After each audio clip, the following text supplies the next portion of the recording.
Pour ce premier numéro de L'œil de la présidence, je suis heureuse de vous présenter les sculptures de Derain que vous pourrez découvrir à la galerie.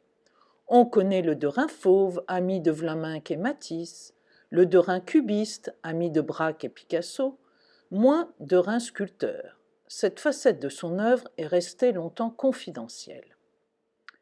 Ouvert à toutes les cultures et curieux d'expériences nouvelles, André Derain a sculpté dans des matériaux les plus divers, bois, pierre, plâtre, métal et terre cuite, technique de loin la plus utilisée.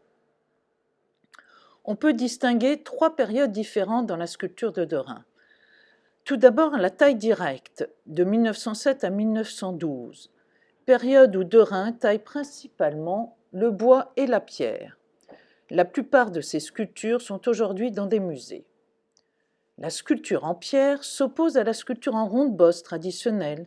C'est particulièrement intéressant. Derain n'essaye pas de faire disparaître les traces du burin et du marteau, il laisse volontairement des parties inachevées pour souligner l'aspect primitif de la sculpture. L'exemple le plus spectaculaire de cette époque est la figure accroupie de 1907 du musée de Vienne, actuellement présentée au musée Pompidou dans le cadre de l'exposition des cubistes. Ce thème de la figure accroupie influencera particulièrement Brancusi. La deuxième période occupe la Première Guerre mondiale où Derain assemble et martèle des masques dans des douilles d'obus. À la fin de la Première Guerre mondiale, il travaille également sur des feuilles de cuivre. Ces dernières marqueront précisément Picasso.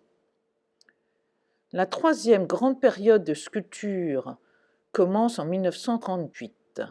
Près de sa maison à Chambourcy, dans les Yvelines, sous un sapin déraciné par l'orage, Derain découvre un gisement d'argile propice au modelage.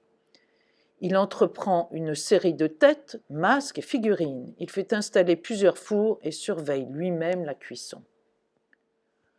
En 1953, Giacometti écrit « Derain est le peintre qui me passionne le plus, qui m'a le plus apporté, le plus appris depuis Cézanne. Il est pour moi le plus audacieux. » Et en 1959, sur la suggestion de Giacometti qui veut faire connaître Derain sculpteur, la veuve du peintre, Alice Derain, fait couler, en bronze, 74 de ses terres cuites. Aujourd'hui, le musée d'art moderne de Troyes, avec la donation Pierre et Denise Levy, possède la série complète des tirages en bronze, ainsi que le Petit Palais de Genève.